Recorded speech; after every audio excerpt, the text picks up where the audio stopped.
Right now, I have the biggest smile on my face because on Thursday morning, I woke up like at 7 o'clock, lined up to my local game store and picked up my new baby, my PS5. I'm the happiest 12-year-old kid. I'm 20 years old, acting like a 12-year-old. I don't care. I'll continue to act like that for the rest of my life. So as long as I'm on this earth, I love gaming and yeah. That's just what I love, and I love acting like a little spoiled brat. And pre-ordered my PS5, worked hard for it, but yeah, picked it up, and along with it, an extra controller and Spiderman Miles Morales, one of the launch day games, had it strapped up in my car seat. And yeah, I'll be reviewing this game today because I smashed through it. And yeah, I was a bit addicted, but we won't talk about that. But anyway, let's swing right into the review.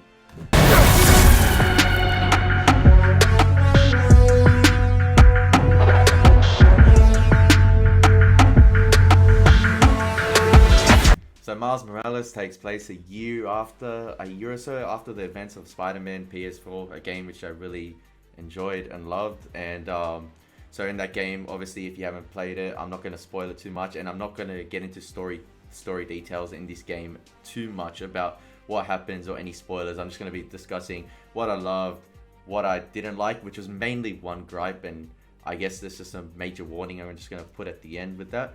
But so in this game, we kickstart as you've all seen in the trailers that Peter's training up Miles, and then he goes away on holiday for 2 weeks with a trip to Europe, and then Miles Morales has to take on the formidable Roxxon Energy Group, who takes on the local terrorist group known as the Underground, and who's also led by the Tinkerer, one of Miles Morales' formidable foes in the comic books.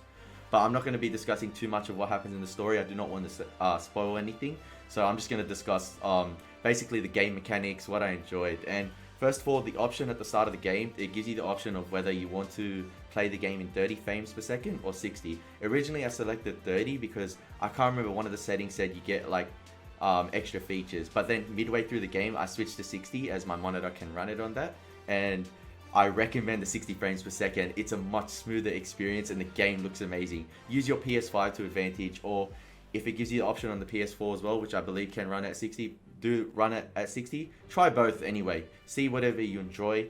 But I recommend the 60 because the game just runs at a smoother pace, and why not? Because if it's built for that, then try it out definitely. But in terms of the combat is absolutely phenomenal. I enjoyed everything, especially the bridge scene that was teased before in the trailer, or like the gameplay trailer they showed.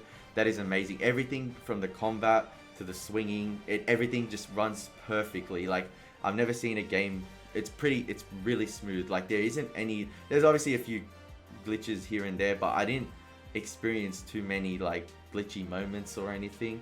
But in terms of the combat, as I said before, and reiterate continuously, that it was really smooth. Everything, the fighting, the cool finishes. It does get a bit repetitive sometimes when you're coming up against the same enemies and you're just spamming square, trying to get the combos or build up your Venom power, which is extremely cool in this game. When you use your Venom power, it's just so satisfying knocking out the enemies. But yeah, that's just a short recap of like the game mechanics and the combos and everything, and the suits that are available. Obviously, after you finish the main story, there's still suits to unlock, and you gotta complete different side quest missions, which I thoroughly enjoy. And I'm currently about 70% finished through the whole game. Although the main story's done, I've still got about 30% to go doing the side quests, and there's so many cool suits I want to unlock, like such as the Spider-Verse suit, which I unlocked during the game, and you can turn on the Spider-Verse. I think it's like a vision mode you turn on, and every time you punch or like destroy enemies, they have the comic symbols like boom, pow. And then also you can turn on another mode where it's like jaggedy, sort of like the Spider-Verse movie, where it's like it glitches out here and there. And then also you have Miles Morales. You introduce, like I said before, the new Venom powers, which is extremely awesome. And it is a bit overpowered sometimes, where you can take out like a swarm of enemies, especially when you, I think, click L1, square, and X at the same time. It's like a Venom smash. That is so satisfying to do. And then obviously as you progress throughout the story, you get new abilities, and then you upgrade your skill points. It's similar. It's like a reskin of the Spider-Man PS4 game. Some people may like it, some people may not. I didn't complain about it. I wasn't too fussed, especially when it's a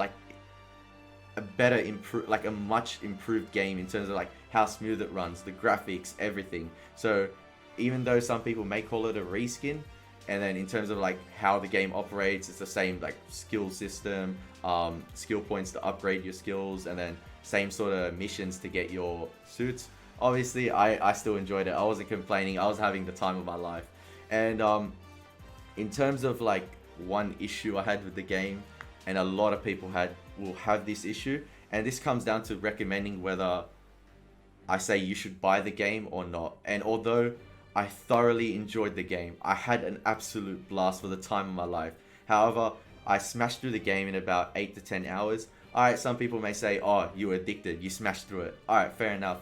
But it wasn't too much of a slow burner. The story progresses really fast, and then just like that, you're almost halfway through it, and then just like that again, you're on the end mission, and it tells you, this is the final mission, would you like to make further upgrades or anything, or do any other side quests before you obviously partake in it. So the only problem is, some people may complain that this game feels more of a DLC addition to the Spider-Man PS4 game, which I get, it's a fair point to make, but I enjoyed it. I think Insomniac Games especially marketed the game really smart. They marketed it as like a full game or like a PS4 launch game, and especially putting the full price tag.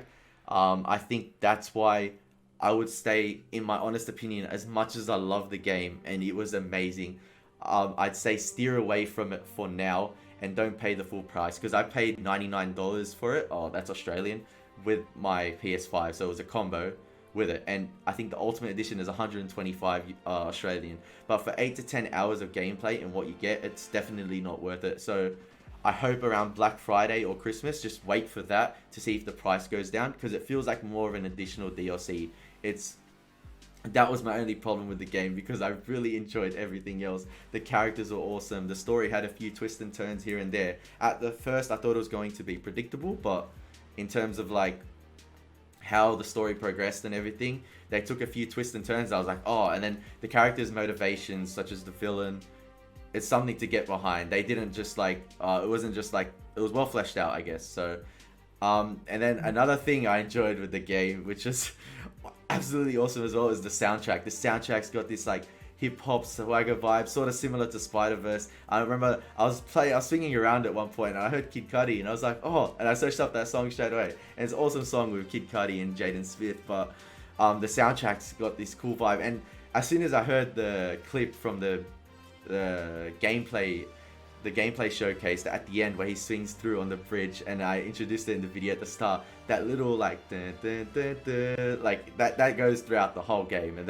that's an awesome theme. But in terms of like just a quick recap, the mechanics and everything, it's an absolute amazing experience. It's definitely a massive upgrade from the Spider-Man PS4 game in terms of like the combat. It's satisfying, swinging around is awesome, and I recommend, if you have the game already, the end credits are amazing. It obviously sets up a third game. I'm not going to spoil how or what, but the third game, if Insomniac Games do decide to develop it, which I think they would, because this game's going to hopefully be a resounding success, and then maybe it's the way it's going, the story, Spider-Man and Miles Morales. Now we got Peter Parker and Miles Morales in the same city. Obviously this game takes place in Brooklyn, I believe, and the other game was in Manhattan. But now the third game has endless possibilities. Maybe you can play both as Peter Parker and Miles Morales, do double team missions. You have one double team mission at the start, but then obviously Peter Parker goes away.